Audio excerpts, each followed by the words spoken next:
Hello and welcome to the Animation Communication Podcast, for your source of discussion about animation, film, fandom, and more. So please join our host, I Love Kim Possible a Lot, or KP, and Lyle Convoy, or Lyle Manbad. This episode contains some mild adult language. Hi everyone, welcome to this month's, we're getting close to getting the schedule fixed, but this episode of Animation Communication, one that we probably should have done a lot sooner, honestly, but I just needed to find people that were passionate about Treasure Planet who also did YouTube videos, because, no one really talks about it except, me and, maybe one or two other people. But, yeah, if you're new, welcome, hi, I'm KP, or I Love Kim Possible a Lot. I know that's a lot of words, but people remember it, so it works. So, anyway, I'm gonna just cut to it and welcome our host, or our guest, Andrew, not our host. I mean, I'll host it if you want. I feel like that was your job. Yeah. So, Andrew, you're also a YouTuber, so Tell me a little bit about what you do on the YouTube. Yeah, so I've done YouTube for almost a decade now. I started in 2014. The first 8 years were pain and misery of nothing ever working, as a lot of YouTubers experience, but it was a long 8 years. I did a lot of different kinds of stuff. I'm a magician, so I did magic videos, I did vlogs, I did comedy videos, I did car jam sessions, I did escapes, I can escape handcuffs and stuff like that. Within the past couple years, I started testing out some stuff on TikTok, like doing trivia. I've always been really good at movie, like Disney trivia, Marvel trivia, Star Wars trivia. Used to grow up playing Disney Scene It and stuff like that. So, and that started doing well, so I kind of doubled down on it. And now that's basically my full-time job, is doing, getting to talk to people about, movies and quizzing them on trivia and things like that. So, well, I'm a beast at trivia, so if you ever need me to come to trivia, oh, let lovely, me know. yeah, But, for sure. But yeah, so Andrew's neat, and you like Spider-Man and stuff. You cosplay as Spider-Man mostly, right? Is that yeah? So my first name is Andrew. My last name is Parker. My dad wanted to. I saw that. Yeah, my dad wanted to name me Peter. My mom wouldn't let him. And then so he's a big comics guy. So I could have legally been Peter Parker, and I still might change my name to that. And then Andrew Garfield plays Spider-Man. People say I look like Peter Parker all the time. I've been bitten by a spider. I used to do acrobatics. So Spider-Man's always been my favorite. I do cosplay as him sometimes, normally just for filming videos. But you'll always see me in my Spider-Man hoodie. So. Yeah, that just seems to be kind of the go-to thing as far as when I was researching and looking at people. But yeah, I'm speaking. I just got this nice fancy Spider-Man gaming chair because I needed a chair that didn't hurt my back forever. So I'm on theme. But yeah, I love Spider-Man too. We're working on a No Way Home video that will be out eventually when the other person records their lines. But oh, awesome. He's also really into comic book lore and stuff like that, and just things like I know Disney stuff pretty well. I know Star Wars above average, and then Marvel stuff. I'm a plebeian. I'm sorry. I just haven't devoted the time to watch all the movies and know all the lore. Yeah, I mean, at this point, it's quite a bit. So I watched Wakanda Forever. That was what'd you think? It was okay. I mean, again, for someone who doesn't really know anything, I was really excited for No Way Home. If for anyone who was watching my social media, because I'm a sim for again, Tobey Maguire. My dog is actually named Tobey Maguire. So cute. So but beyond that, it was just and I love Alfred Molina and stuff like that. And anyway, Wakanda Forever was okay. I was just kind of I was kind of curious how they'd make how they approached all the stuff thematically, and I think they did well for what they had. Yeah. I was kind of surprised they weren't using post effects to not even what is it, Rogue One, someone in there, but even just use deleted footage or something like that. Yeah, I definitely thought he'd be in there a little bit, but Yeah. Yeah, not at all. Yeah, I thought they handled it pretty well though. That first scene where Shuri is trying to save him was like really like whoa. Yeah. Yeah, I'm also surprised they kept it vague, as far as like his death and stuff like Yeah, that. I thought they'd make up yeah, something, but anyway, yeah, so we're gonna talk about Treasure Planet today. sure. So I found Andrew. So I just kind of like in my spare time, sometimes I research people to be on the show and stuff like that. And I was just looking up Treasure Planet stuff because again, like not a lot of people talk about it, especially recently. And then I saw like a little clip of Andrew like talking about all the movies that Treasure Planet is better than, and it made me laugh because I think a lot of people simplify it a little bit too much. Like they go on the whole Treasure Island in space and they kind of just see it at face value in that regard. But like, I mean, I read an adaptation, but I still read the original Treasure Island, and I think a lot of people don't really understand. I'll probably end up doing a video about it sometime. This is probably the abridged version, but don't understand like not only the artistic influences that went on with it, but also just kind of the adaptation changes that I think made the whole narrative stronger. So, like, we'll start. What was your introduction to Treasure Planet? Tell me about your origin story. I mean, I grew up in a house where we watched Disney movies pretty consistently. Like we used to have them on VHS and all this stuff. But Treasure Planet was one that I remember we had on DVD.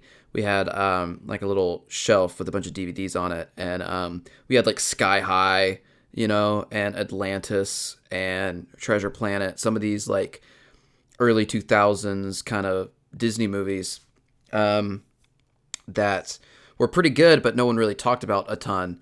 I feel like Atlantis is another one that's pretty. I like Treasure Planet better, but those are kind of a pair to me that came out in the similar time frame that were pretty solid that no one really talks about anymore.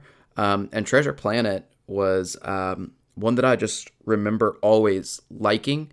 And I mentioned Disney Scene It earlier. In one of the Disney Scene It games, there was a scene, it's the climax of the movie, where Jim Hawkins is trying to get his like makeshift hoverboard thing to spark again so that he can press the portal.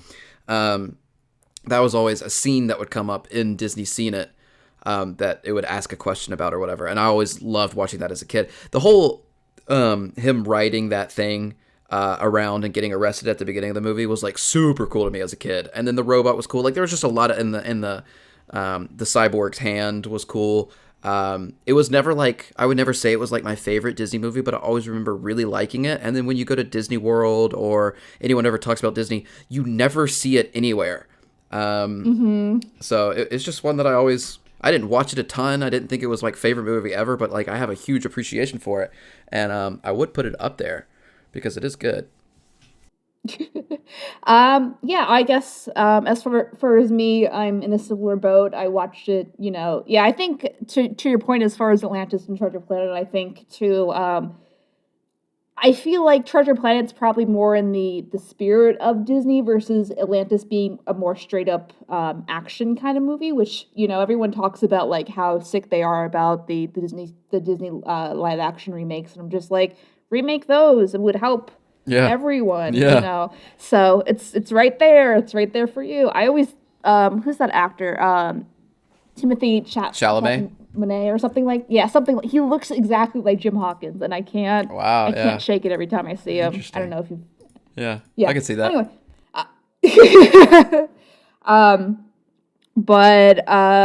we actually we had a dollar movie theater around when I was a kid. So we saw Treasure Planet at the dollar movie, which, probably didn't help it much, but, for those who don't know, it like came out in a very super congested time, plus the marketing wasn't clear, plus the those two things. So something I found out by, talking to people when I was in LA and stuff like that is again, no one ever talks about this for some reason, but when the movie ended up failing at the box office, Michael Eisner like had a lunch with everyone and he took responsibility and he said like, we really unmarketed this movie, but I think it will be a classic in the future.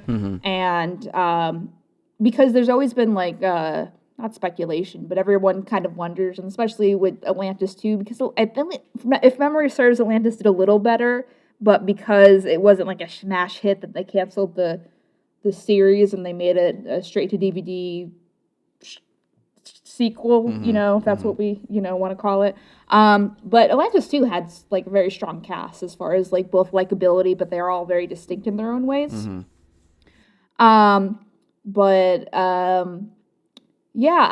Let's see. I think, well, let me back up a little bit. Have you read Treasure Island? Are you familiar with Treasure Island as like I can't remember general trope? Yeah, I definitely know the trope. I can't remember if I ever actually read the book as a kid. I think it was on one of my reading lists one year or whatever, but I have seen like the Treasure Island movie, and like I know the story. Or at least I did, So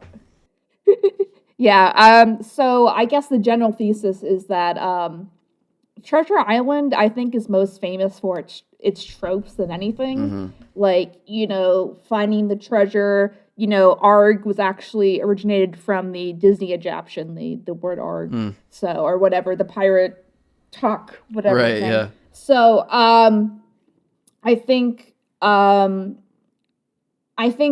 biggest adaptation, or the biggest thing I think really worked well, because in the original book, and then just jump in if I'm talking too much. No, I love it. It's going to be exposition. So in the original book, John Silver is also similarly like good, bad, good, bad, good, bad, but he ends up just kind of leaving with the treasure without any conclusion conversations. So you kind of just feel he was kind of bad the whole time and manipulating people, which is interesting narratively and, from a, what is it? From a dramatic sense, I suppose. But as a character base, it just kind of makes him self-serving and a little bit boring once you like pull away at the narrative of just kind of this manipulative dude who just wants to steal treasure and fucks off, essentially. Right, yeah. So I think, and then like when that meme trended, the Treasure Island walking meme trended, I was just like, that was the right thing. I was just like, God damn it. Like, why can't it be, can't we do a treasure planet? Like, it's not, anyway. Oh, interesting. I didn't know this meme. You didn't know about the Treasure Island walking meme? I did not. Oh, okay. You can Google it later. I am right now. Interesting. Yeah, it's basically one of the older Russian adaptations, and they people are entertained by like a scene of Jim and the doctor, and I think the captain walking, just walking, and they put it to music and stuff like that, and people have reanimated it, and I'm just like, this is a lot of work for a walk cycle, for sure. But now you know, thanks to the internet. But this book is old. 1883 is when Treasure Island came out. That's crazy. Oh yeah. It's been in public domain for a while because Robert Louis Stevenson, he did that, and he did Dr. Jekyll and Mr. Hyde, and there's another one that he's famous for. I think those are the main two. Yeah, those are the main two. Kidnapped, A Child's Garden, Travels with a Donkey. Interesting. Gotta love travel. When's the Travels with the Donkey Disney? Make a movie about that for sure. I mean, yeah, most of the time, a lot of it's just Hans Christian Andersen, adapt. Anyway, ramble. So I think having Silver having a much stronger core as a character, where he still has kind of those pulls with the narrative, but you still understand his heart, and that he means what he says, and he's not just sitting there manipulating people, makes kind of the whole experience of the narrative much better, I think. Yeah, well, it 'cause, like, seems it gives the movie kind Go of ahead. more of a point almost, because you see some sort of growth, you see some sort of like redemption or good ending, as opposed to this is what this character was at the beginning, this is what this character is at the end. He's just weird, manipulative, and takes the treasure, as opposed to at the beginning he's probably manipulative and has one goal in mind, and by the end he really cares about this kid and even saves some treasure and gives the treasure to the kid. That makes him a pretty endearing character and much more of a entertaining, fun watch, probably. Yeah, and like I guess that's kind of the thing with I feel about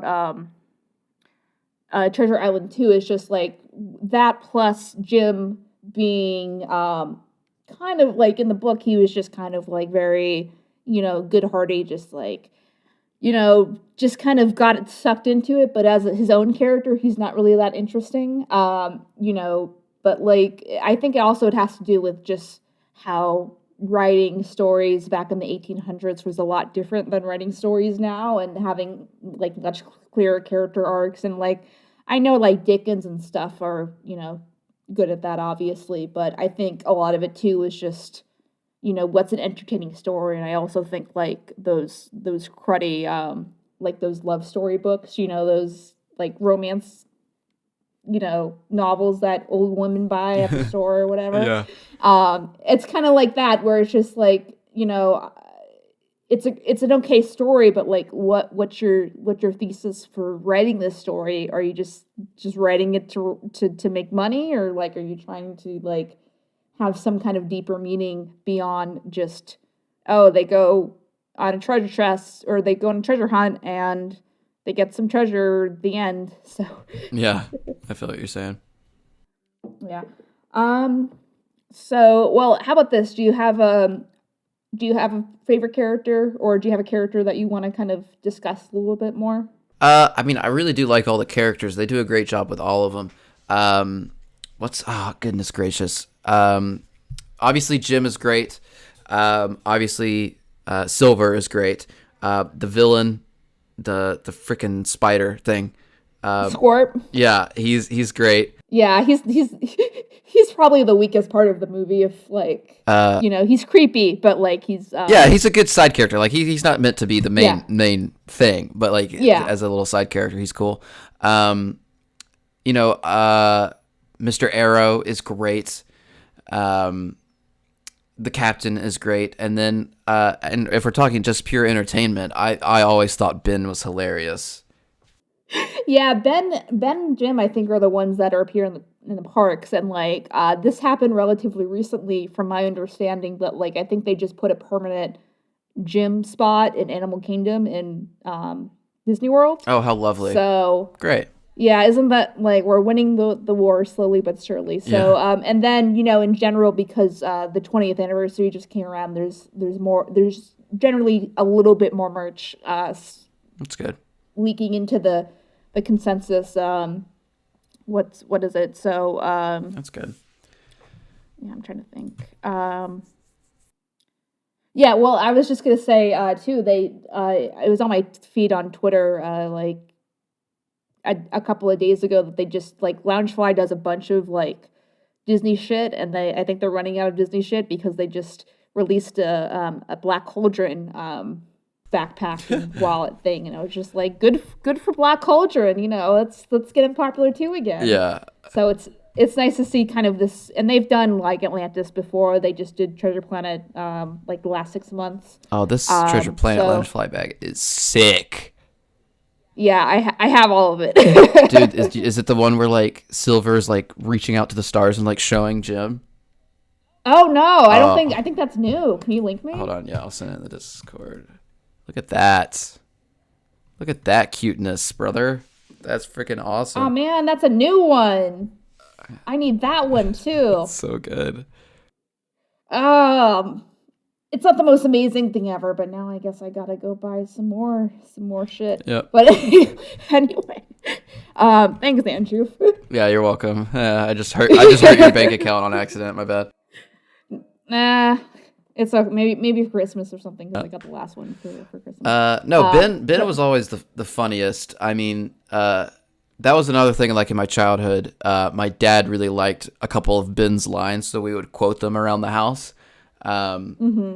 So like talking and touching, two big no-nos. We would say that a lot. So. Yeah, everyone always kind of thinks like, I mean, as far as Martin Short's casting, that like they're just like, why, it's like they wanted to get Robin Williams, but they couldn't because Robin Williams was mad at Disney, and I'm just like, yeah, but like I don't. So for context in the book, Ben is so the what's the name of the bad pirate? The bad. Blanking on the name. Not Scrooge. No, the main pirate who steals all the treasure and like.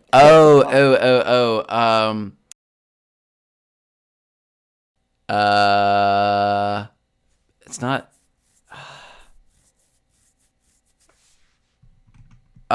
Captain Flint? I think that's it. Okay, we'll go with that. I like how he's just like an important part of the movie. And we both. Anyway, it's great. But. Yeah, it's Captain Flint. Yeah. Okay. Cool. But so the plot of the in the original book is moved up, as in like the Captain Flint stuff happened like 25 years ago. So it's not like as far away in the past. So Captain Flint has died, if I remember correctly, but he's still it still hasn't been that long. Mm-hmm. So Ben is the drunk guy that they left on the island. And that's why he kind of stumbles and stammers. So Gotcha. the thesis of that was adapting him into a robot that's missing something. Part of his brain. Which I thought was, yeah, if I only had a brain. Yeah. The centroid, which I thought the was mechanism. interesting.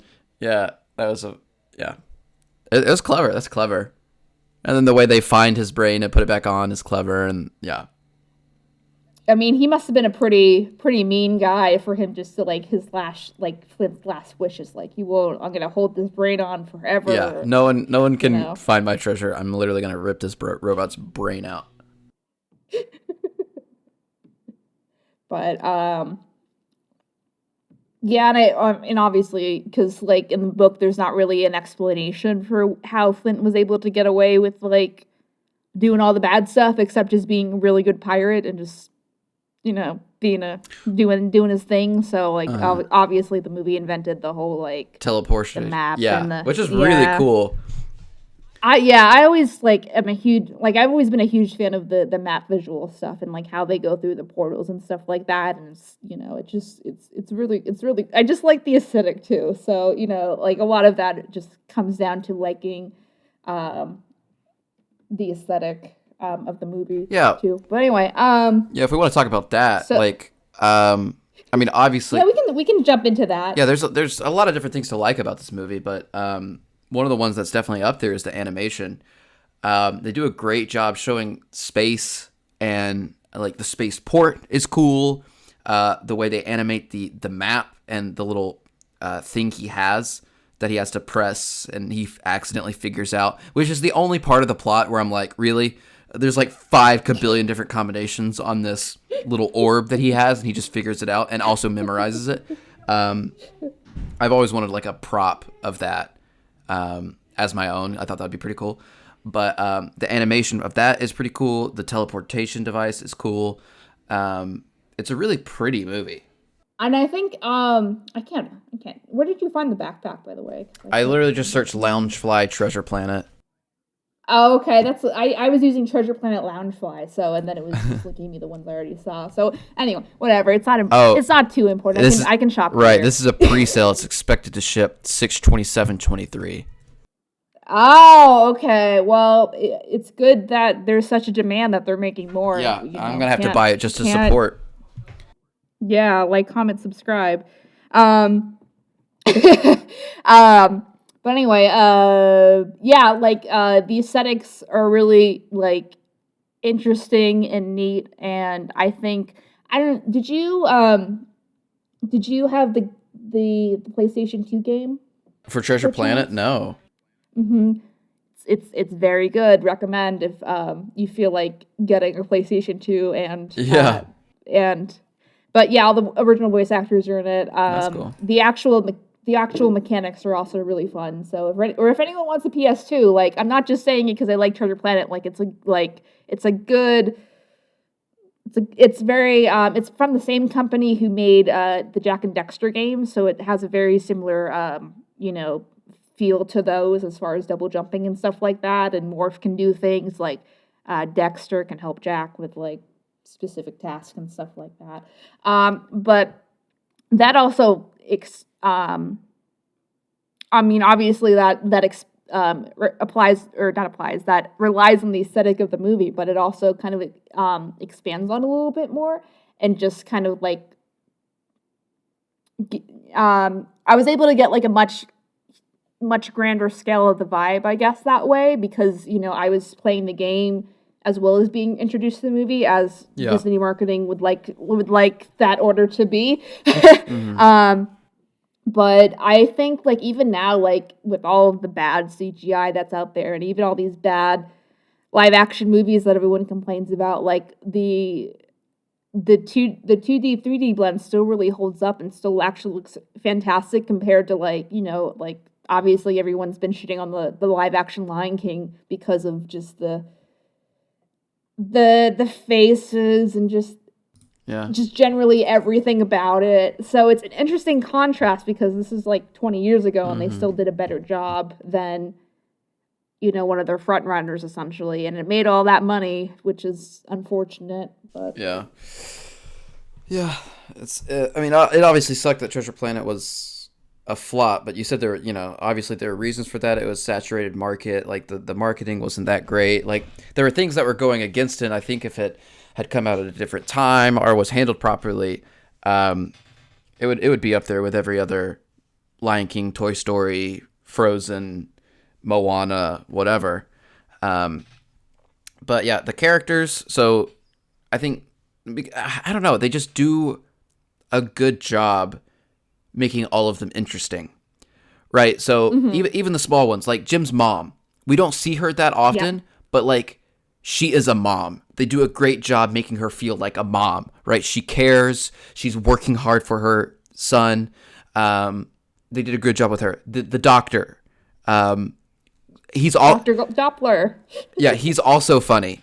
And his little character of being like the klutz and the kind of like the moron, but he's also really smart and also really cares. Great. Morph, obviously great. There was also a scene in Disney Seen It a Lot. This is another one where it's okay. Where Morph wakes Jim up and like kicks him, and then takes his boot, and then like flies out, and then he's playing like whack-a-mole with him for a second. That was always a scene that popped up in Disney Seen It as well. So they do a great job with Silver. They do a great job with Ben, and then again, side characters like Captain Arrow or Mr. Arrow and the Captain. It was all just like, it just seemed very like they created this own little world with all these like aliens and stuff, and it just all seemed to work, and they were all interesting to me. None of it was boring. None of it wasn't pretty. None of it didn't make sense. The character development was all good. I just think, that was all good. It's a good movie. Yep. End of podcast. End of podcast, yeah, basically. Like, I think, and part of the shame of it too is just kind of like, like, you feel the franchise energy, like you feel like, watching Jim go through the academy would be a great series. Having Silver return and like be pirate dad again, would be like refreshing to see, because that's like the crux of the whole goddamn movie. So, like I've heard in the through, what is it, the art book, that it costs $7,000 because they don't print it anymore, so it's really expensive on eBay. But there was a whole like government system with the Queen and like, pseudo English kind of, shipping society. So very, again, piratey before like more mainstreamy Pirates of the Caribbean came out and stuff.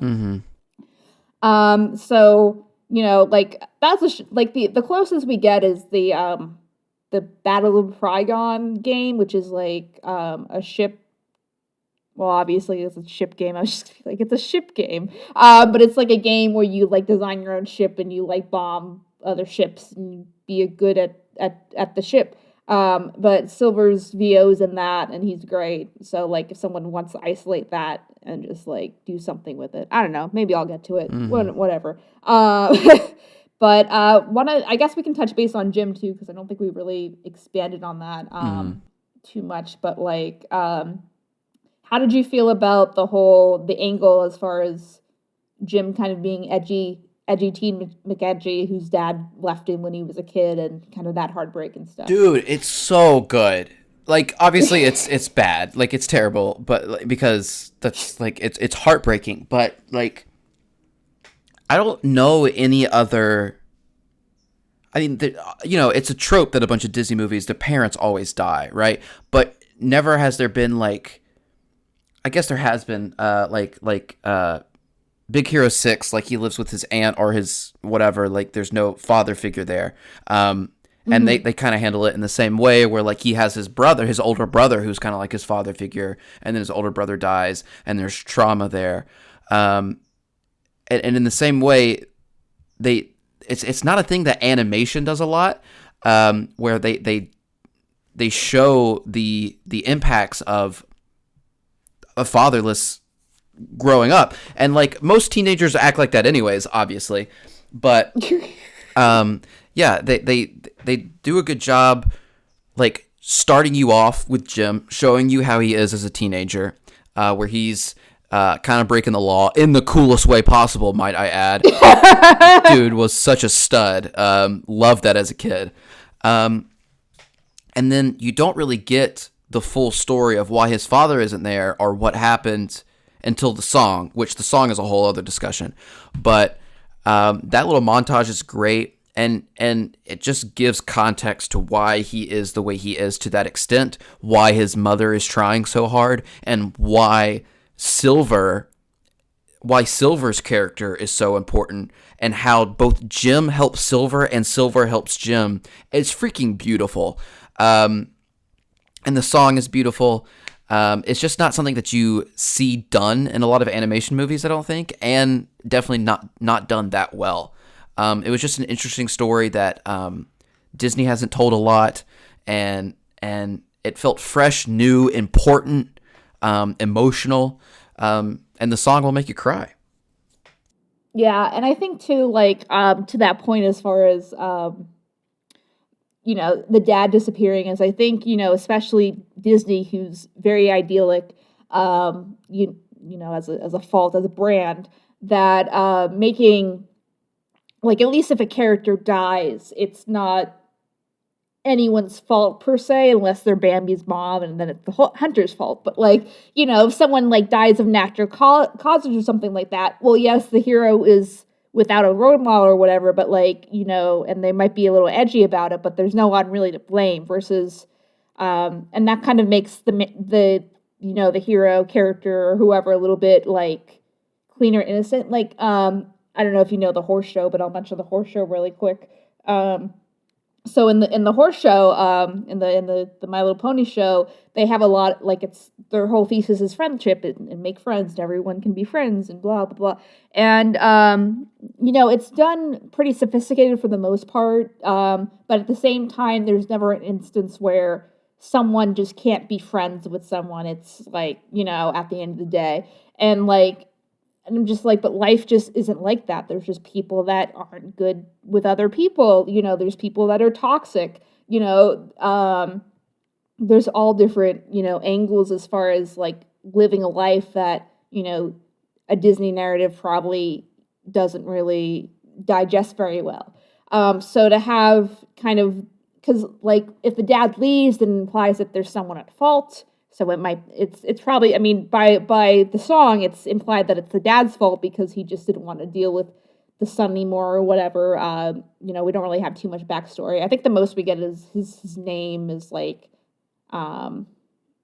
is mentioned in one of the books or something like that. But, like talk about like something that could have been touched on like later if this was a franchise, as far as like where'd the dad go, and like maybe the dad's an asshole the whole time, and like Silver comes in and like stops the dad from being an asshole, or some kind of rewarding experience like that. I think would have been really cool too. But where's the alternate timeline where I can just consume Treasure Planet franchise stuff? Right. Yeah. Yeah. I think the song is a Disney song that no one talks about that I think is really, really, really good. I've always thought it sounds like Iris by the Goo Goo Dolls or whatever. Well, it's because it's the same singer. Is it the same singer? Is that why? Yeah. Oh, okay, that makes so much freaking sense. Because I always thought, like, when I was younger, I wasn't smart enough to like not know they were the same song. Like, I was like, every time I would hear one, I would think about the other. And then when I was old enough, I looked it up.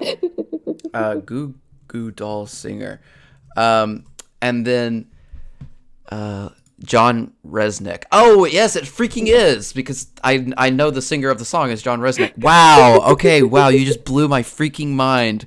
That makes so much freaking sense. Absolutely. Thank you. So the song is really good. And no one really talks about it as Disney songs. But it's emotional, and it's become like, it's my cry song. You know what I mean? Like, not as much anymore, but like for a while there, I am not making this up. This is not a plant for this podcast. I was driving home from work, literally like 20 minutes before we started filming, and Apple Music, I'm an Apple Music guy, I know I'm weird, but it will curate like a favorites playlist for you every week, where like it just makes a playlist of like 15 songs that it thinks are your favorite recently or whatever. And it was a remix of I'm Still Here from this movie. So it was the last song I listened to before I walked into the house to film this podcast. So yeah, I've cried to this song tons of times. And my mom has even said, like, why does this song make us so sad? Or like, why does it feel this way? I was like, well, it tells a pretty sad story in the movie. I think, to be fair, like, it's very non-diegetic, and I think a lot of people, I mean, not that it's like doesn't fit, like it totally fits, but I think in people's minds it's just like, well, a character's not singing this song, so it's not a Disney song, and I'm just like, no. So I think if we, but yeah, you're right. I'm surprised it's not like the last podcast I did, we talked about like Disney Mania and like the really bad covers of like When You Wish Upon a Star by like Hilary Duff or whatever. But I'm surprised it wasn't like something that people would want to revisit, like, because I would love like a legit like a female version of this. I mean, I know there's covers on YouTube, but like that's not the same thing as licensing and putting it on a track or something and putting it on a anniversary album or whatever. So but like I think like to the general point of like everything is my friend Edik did a video about this a while ago, where maybe like a couple of months ago, about like how Disney flops can kind of regain popularity based on time, which is kind of what's hopefully happening with this, but we'll save that for the ending note, I suppose. Let's see, what else? Did you know that I know Spider-Man, so you watched the old, like, the 90s Spider-Man, right? I assume. So, Mr. Air is played by the same guy who does Kingpin in that series. I didn't hear it until, like, someone pointed out, like, on something else, I think. Yeah, that's cool. That makes sense. Kingpin's the same kind of character, just big and strong. Yeah. Kingpin's, he's I don't know, I really liked how they did Kingpin in the PS4 game. Anyway, that's a little bit off topic. You're a big PS2 4 girl. Not as much as I would like to be. Like, I just have I have a PS2 that is hooked up and we played that, but like I really want to get a Go ahead. He was in Oliver and Company too. Who did he play in Oliver and Company? Francis. Who's Francis in Oliver and Company? The old British dog. Oh my gosh. The bulldog. Yeah, the bulldog. Also a good movie that people don't talk about enough. Yeah, also a good movie. Yeah, well, I think people are just like, I mean, Dickens was very popular in his time, but like after after now, it's just like a oversaturation of Christmas Carol and then nothing else really. So unfortunately, It's true. It's true. Yeah, Billy Joel's one of my favorite artists ever. So him as Dodger, I freaking love this movie. But you were talking about like movies not being like mega popular and then kind of growing in popularity. That kind of happened to Emperor's New Groove. Mm-hmm.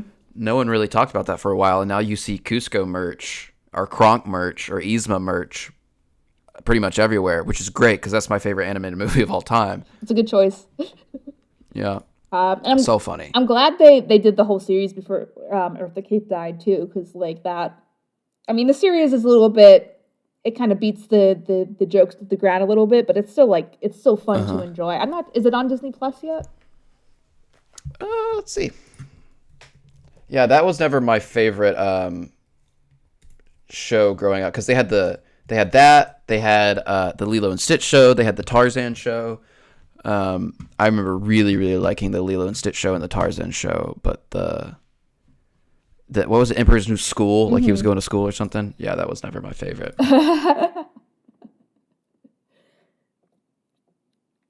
Yeah, that's fair.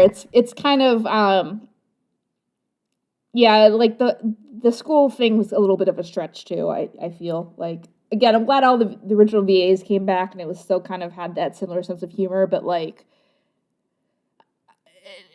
I don't think it was the best premise for just because of the repetitive of like the school framing device. But I think that's the biggest problem. So, what's your favorite Disney movie? I like it's like a 3-way tie between this and Little Mermaid, which I just recorded a video about, and then Lion King. But I think Good picks. Yeah, I think I've talked about it before, but I think Lion King is objectively the best movie because it's just very well rounded, and they fuck it all up with the I don't know if you saw the series or whatever, but it's not great. You mean Lion King 1.5? No, not even Lion King. Lion King 1.5 is like decent if you forget that a lot of it's not canon because it contradicts with itself. But I'm talking about the Lion Guard because it's just very about his son or whatever. Yeah, it's just it's on Disney Plus, but don't watch it. I've watched the whole thing for you. It's not good. It's very like my cousins are watching it. We're trying to finish up this big Lion King documentary we had with a bunch of people filming it and stuff like that, and we do it like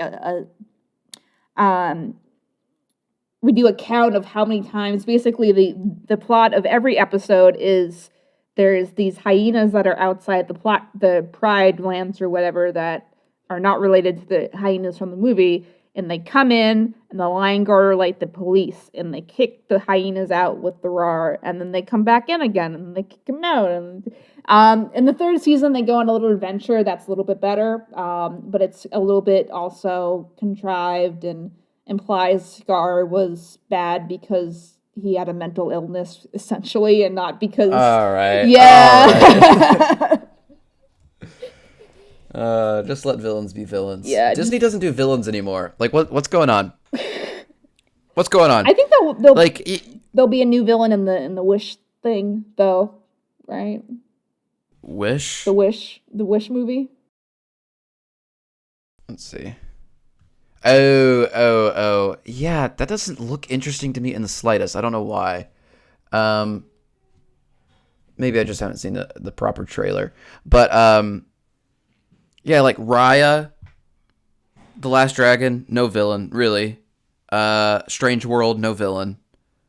The last, like, good villain I think we got is Mother Gothel, no? No, really what about King Candy? Was that after Tangled? Was Wreck-It? Yeah, but still, either or, it's 2012 for Wreck-It Ralph, and, for Tangled... It's 2010. Yeah.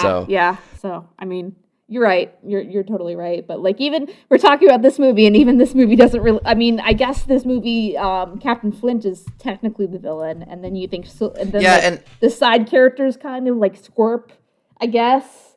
But right. No, I agree.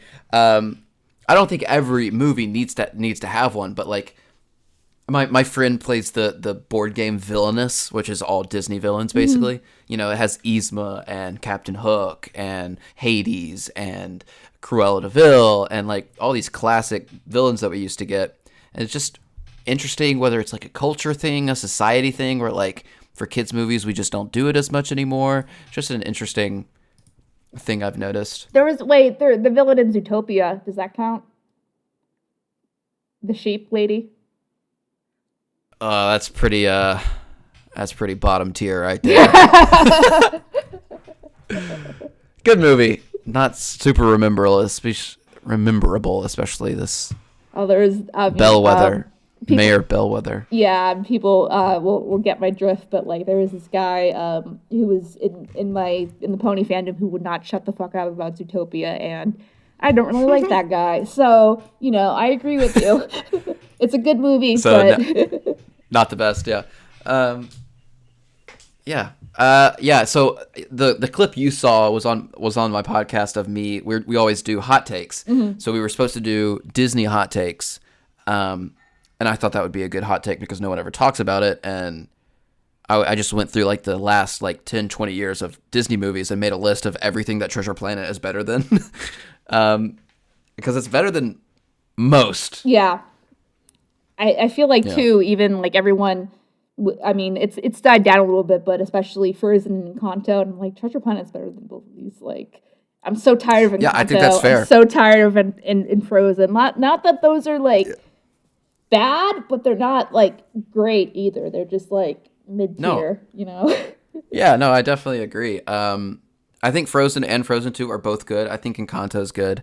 I just don't like it as much as everyone else. Mm-hmm. And I would agree that like, I think you can make the argument for any of these movies, but yeah, I definitely think Treasure Planet is up there. Lilo and Stitch is up there for me. Treasure Planet is up there. Obviously, Emperor's New Groove, and then I like the classic of Lion King being pretty good. Mm-hmm. Yeah, so like I'm not really looking forward to them making a Lion King live action prequel. Like I like the idea of a Lion King prequel is golden, but not as... They're making a live action Lion King prequel? Yeah, where they're going to do Scar's backstory again, hopefully a little better than Lion Guard, but even though that, my expectations aren't high. Like, my general thing is just like, you have Disney Plus, like, it's not about box office numbers anymore. Just make it 2D and put it on Disney Plus. People will watch it. Imagine that. Mufasa, the Lion King, is a prequel to Disney's 2019 live-action remake. That sounds interesting. We can't ever come up with anything original, but this is slightly original, I guess. Yeah, like, again, if they did a 2D movie and they had the original cast and they had the original, like, some of the original creative team, I'd be, like, 120% on board because I think, the implied backstory between Scar and Mufasa is something that's very, like, in my mind, like, sequels and prequels are fine as long as there's an actual reason for them existing that isn't monetary based. And like, so if you find natural beats in the story that like, we can flesh this out, cool. So I think like the best example of that is like the Toy Story sequels where they, Woody's backstory is fleshed out. Like what happens if Andy, leaves, I'm not really a big fan of Toy Story 4, but like, Good for you. We've also said on the podcast of mine that Toy Story 4 should not exist. Yeah. Then they're making a Toy Story 5. I'll stand by that. Yeah, now it's just like, yeah, frick it, I guess. But, yeah, I wish that was not. Yeah, like one of these days I'll do a video where I'm just like, we didn't need Toy Story. Like, we just needed like a short, like, if you really cared about Bo Peep, just make a short of her coming back. And, like, a short would have been great, or if you want to do a spin-off of Toy Story, call it Woody's Adventure or something. You could have done that movie, that's fine, but to make it a Toy Story movie, like when Toy Story 3 had the perfect ending, and this one's just about Woody basically leaving, it's like, What are you doing, brother? Like Yeah, especially I don't know. especially because the whole thesis of Toy Story is about like Buzz and Woody being friends forever. And being there for your kid. Yeah. I don't know. But like, Um, I think when I mean this, we're getting a little off topic, but like I think just to put it out there because like I think it's a good idea. Like I really think like the only acceptable Toy Story 5 idea is that Andy is grown up and like he has a wife and maybe the wife is pregnant and they're having a baby and then he's just like, man, it'd be great for this baby, Woody. I wonder if Bonnie can give me back Woody. And then Bonnie's like, oh shit, I lost him. And then Woody goes on, Andy goes on this adventure to find Woody. And then that'd be cool. there's something that happens in the third act where Woody has to reveal that he's sentient to like save Andy or something like that, and then Andy Yeah. can be like, "Whoa!" And yeah, that's you can steal a Pixar. It's there for you because I think that's the only acceptable way to do more Toy Story. I doubt they're gonna do that. I can dream. I don't even know what Toy Story 5 is fucking gonna be about. Just Yeah, we have no. For the first trailers for that should be interesting. yeah. Toy Story 5, we're out of ideas. Okay, last thing that's kind of off topic. Do you watch any other animation other than Disney? Yeah, I watched like all the things. Okay, so did you see the animated movies last year, I saw a good i.e., chunk. Puss Like in Boots? I did see Puss in Boots, yeah. So most people said this, definitely monetarily, but also in terms of quality, DreamWorks destroyed Disney last year. Yeah, I agree. And like the thing with Puss in Boots too is that because like the first one was just like generally okay, that people really weren't expecting much from Puss in Boots 2, Extra Puss. Exactly. So, I think for them to like jump in and have these like really fleshed out character arcs for new characters is just like, I wouldn't have predicted it. I'm usually pretty good at predicting stuff, and I'm sure you are too by this conversation. So, it's definitely, definitely interesting for sure. I mean, good for DreamWorks.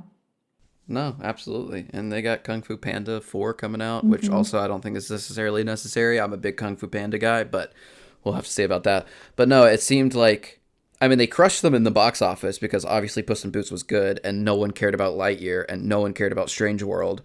I didn't see Lightyear. Strange World. It was pretty. Yeah, most people think it's Strange World I thought was fine. Like I gave it like maybe a 6 out of 10. Like it's nothing crazy, but it's on the good side.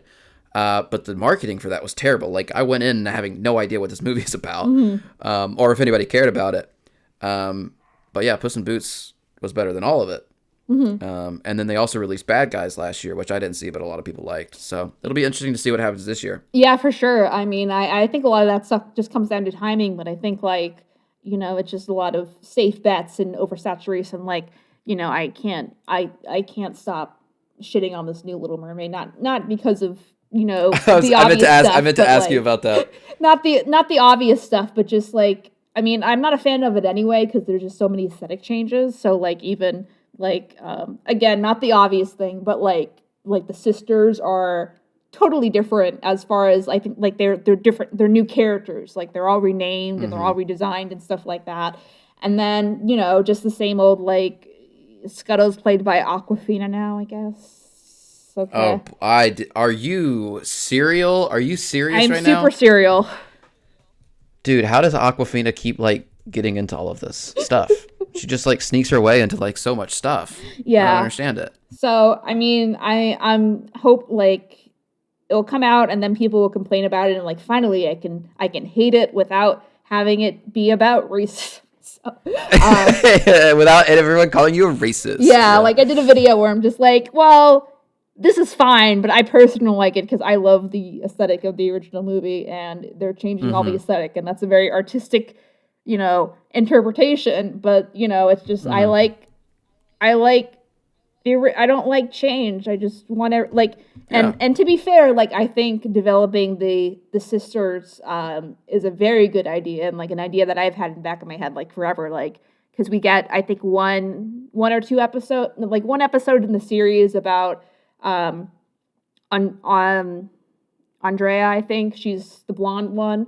where they flesh out a little bit, and then they flesh out Athena, the oldest one with the crown, the orange one with crown, as being the oldest in the prequel. But that's really all we get. And just like there's 6 of them, like, you know, they all can't have like their own adventures. They're all content just being mermaids forever. So I'm glad about that. I just wish they didn't just make new characters that are the sisters now. Like I'm just like it work with what wait anyway. Treasure Planet is good. Yeah, well, we'll have to wait and see on the live action. Most of the live action ones I've just been like, like Yeah. I don't think they're terrible. I don't think they're like that terrible of a thing that they're doing all of them. I think it's interesting. I understand why they're doing it. Like, I think, oh, that's fine. I don't hate them. I don't love them. They're just there. They're fun to watch. I'll go see them. But then, yeah, whatever. Yeah, the last live action one I liked was Cinderella, and then everything, like, I think I saw Lion King. No, Cinderella was good. Yeah, and I think it was a good job because like they could work out the mother backstory because no one really, like, that was very skipped over in the original. So, you know, that works. Like, again, a natural narrative beat, you know, to expand upon. Woo. So, you know, I'm trying to think if there's anything else about Treasure Planet that we haven't talked about. Oh yeah, Morph was also actually a parrot in the original. You get it? Oh, yeah. You get it? Oh, yeah. Copy. That's funny. So, let's see. And then obviously Captain Amelia was a man because what's Captain? Yeah, what's feminism in the 1800s? Yeah. But you know, I think Right. Yeah, but see, that's a great example of like a character being female that they don't make it all about her being female. She's just awesome. Yeah. You know, like they don't have to address it. She's just so freaking cool. We did a on my podcast. We did I didn't ever post this, but we did a bracket of Disney females who would win in a fist fight. So we had like 32 seeds of like Cinderella or Ariel, Lilo, Nani, Pocahontas, Moana, Jane, Andy's mom, Rapunzel, Andy's Jasmine, mom. all these people. Yeah. And Captain Amelia was on there. And she didn't make it as far as I wanted her to because she went up against Merida in the second round and lost. But I could see her being in the finals because Captain Amelia is bad. Oh yeah, like I'm surprised she didn't like just win out because like Merida's like capable, but like Captain Amelia is like on her fucking game like all the time. Dude, she's like a freaking acrobat and a leader, and yeah, she's great. I'm pretty sure I argued for Captain Amelia, and my podcast co-host voted for Merida. I'm pretty sure that's what happened. But yeah, she would have gone to the finals otherwise. Blocked and reported. No, I always, as far as Brave, I always thought Brave was kind of overrated. Like, you know. And, Agreed. Yep. Yeah. But if you really want your ginger princess, go for it, I guess. I mean, she's a cool character. I mean, her character is about like her fighting for herself and being good at bow and arrow. But this is a fist fight, so I don't know if she would have won that. But no, yeah, Captain Amelia's great. Morph is great. Song's great. I don't know any other than the kind of plot hole that I said about him figuring out the map. I don't really have much negative to say about it. To your point, yeah, I like there's tons of people that make like 3D carvings of the map that you can buy on SD, but like I want like a toy that you can actually like activate. And I know like McDonald's was like if you got pieces of the map for each of the toys, and if you collected all the toys, you got the whole map. But I don't know like how great a McDonald's Treasure Planet map could be. Like won't last very long as a side piece. Maybe there's some YouTube video of like someone reviewing like, look at this, it was made in China for 5 cents. It's great. But yeah, if you ever want to cosplay Jim, there's I mean, yeah, SD is the place to go if they're yeah, I could do that. They just released 2 well, let's talk about the merch real quick and then we'll wrap. But like since you're not in the know, I will know you. So basically for the longest time, as we've discussed, like there wasn't really much at all. Like they have a character walk around, quote unquote, for Ben and Jim, but Jim would be seen once in a blue moon, and then I think both of them were out when the movie was coming out, but that was really it. So again, like, you know, I'm working with the rumor, but like, you know, but if they do have a permanent spot in Animal Kingdom for Jim, like, that's like progress is being made. Thank you. But so they just released a Funko, a Jim Funko with on a Solar Surfer with Morph. So Oh, that's great. you know, which people can get if I think it's still on pre-order or something like that. So obviously this new bag that Andrew linked this is for Box Lunch, that is pre-order, that's like a purpley pink backpack that is Silver and Jim, which I would have bought instead of the one I had if it came out sooner. There's like a little strappy bag with Jim, like Jim just looking out at the stars, which I also have, and then like the inside of it is like ship fabric. The inside of the backpack is actually like a little animation loop of Morph moving, which I thought was cute. It's not actually animated, but like it's frames of him like moving. Right. Anyway, let's see what off the top of my head. And then they have some 20th anniversary like Miss stuff. Like they have a pin and they have the ornament, the 20th anniversary ornament of Jim and Silver going through the portal, which is neat. And I think the pin's the same thing, but it's a pin form. And yeah, I think that's mostly it. I know there's a wallet that goes with the Loungefly bag, which I also have. But and then if you want to get vintage stuff, they have plushies of like everyone but Mr. Arrow and Dr. Doppler. So if you really want a Captain Amelia plushie, you damn furries, then you know they exist.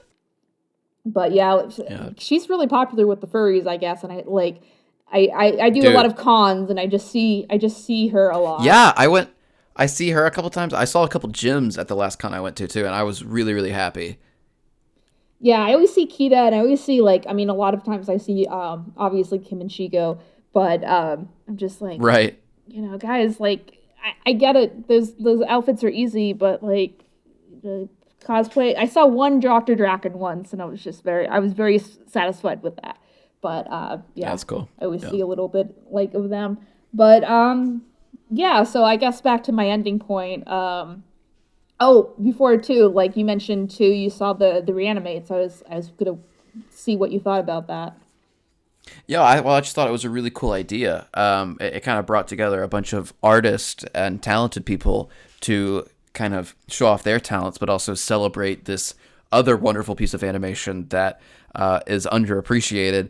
So it was kind of like a wonderful conglomeration of like celebrating this movie, but also celebrating people's creativity and kind of working together to create this like fun little video that has a bunch of different styles in it to obviously the song that I really like. I just thought it was a really cool idea. Okay, well, yeah, Reanimates have been out there for a while, so it's not like it's not like a totally original idea, but like but it's a perfect movie to do it for. Yeah, I mean, and it was all fun. It was very fun to watch. I think too, like, I mean, a lot of people do them for like really popular movies, and I'm just like, yeah, but why? Like, I definitely never seen one, so that was cool. Oh, okay. Oh, well, yeah. There's tons of fun ones out there for good things and not good things, just for for Mimi things. I think that there was the thing that got it started was there was one for an old Warner Brothers cartoon called like the Dover Boys or something. So you can look that up if you want. Anyway. So yeah, Treasure Planet's neat, and hopefully, you know, like I say this all the fucking time, but I love Disney Plus because it gives people access to this kind of stuff when they can just discover like Treasure Planet, or they can discover Atlantis, they can discover like a series or something that they like, and it's great for like animation fans like us who are just like, go watch the movie, because they don't have to like invest in buying it, or remember renting it at a Blockbuster back in the day to give it time. So I'm, you know, and that's kind of just what's happening with streaming in general. Like, you know, you see Friends stuff all over the place, and Friends has been over for like 10, 15 years. But I think series are like, it's always been kind of like movies are forever, and then series are kind of like as long as the series airs and people kind of lose interest from it, which I think is dumb. But like, I think what's happening over time is now that's balancing to both of those are kind of like people just watch Friends and they're happy with it and they watch it again and it can still be their favorite show even though it's been off the air for, whenever because they still have access to it. So I'm hoping, that kind of, I mean, I don't know if we'll get any more Treasure Planet spin-offs or something before I die, but hopefully we'll get some more thought out ideas that are better than Toy Story 5 with the easier access to the customer base. It's if you haven't seen it and you have Disney Plus, I would definitely recommend. And it's not just obviously this is nostalgia talking a little bit, like growing up, like we watched it, so obviously that's affecting us a little bit. But I also last year, the friend that I mentioned that plays Disney villainous all the time is just as big of a fan as Disney as me. He's basically my age, and he had never seen Treasure Planet, and we watched it together last year, and I saw him tearing up, and he said it was great. So not just for kids, yeah. Not just for kids. I was wondering too, like, does the villainous game have like Frollo and stuff like that too, or like what? I think so. Okay. I was like wondering what range of as far as villains they have, or they just have like the popular people. So No, I mean they've come out with like They keep coming out with like different sets. So let's see. So yeah, they have a lot, but yeah, I'm pretty sure he's in there. I believe you, for sure. But the Hunchback 2 is also not the second Hunchback, but Hunchback as well is also getting boosting its level of popularity. Anyway, so Andrew, where can people find you if they want to listen to your podcast or watch your videos on the internet? Yeah, so I am Wafellow on everything, WAFELLOW, Instagram, TikTok, YouTube, Twitter. Twitter's a little different actually, but you can still find me. I do trivia about all movies, but nerdy stuff, Star Wars, Harry Potter, Disney, Marvel, anime. Do shorts and long form videos about that. Go check out my long form videos. I work really hard on them. I have 1 million subscribers, and my most recent long form video has 2,000 views. It's very depressing. Oh yeah, so you can watch me there. Boat, I have. Yeah. Yeah, it's tough. And then my podcast is the Escape Pod podcast. So you can go check me out there. I'm gonna do an episode a week. Cool. So I'm gonna keep you on because I have a surprise for you. So I don't know if you know this or if you poked around a little bit, but we do headshots for all of our guests. So we did you in a Treasure Planet style. Oh my gosh. Oh, that's friggin'. It's Wafellow Jim Hawkins. Let's go. Yeah, so I'll send you that file like later. I have a cleaner up version of that, and then you can use that wherever for as long as you artist credit. But yeah, that's thanks for being on the show, my dude. Thank you so much. I love it. All right, well, thanks everyone for listening to this episode of Animation Communication with me and Andrew, and other guests pending. I guess we'll see how it goes, but if you're new to the podcast, then or you're coming from Andrew's podcast or whatever, then I love Kim Possible a lot, or KP. The podcast, which is called Animation Communication with a K. Think Krusty Krab. You get it, Kim Possible. Anyway, it's on YouTube and it's on all the streaming platformy thingies, so Spotify and SoundCloud and wherever you get your Apple, I guess, wherever you get your podcast places. And if we have plenty of backlog if you are new and want to keep up. But if not, we try to do one once a week. We're working on it. Yeah. But thanks, Andrew, again for coming, and thanks everyone for listening. Thank you. Thank you. Thank you. Thank you. Thank you.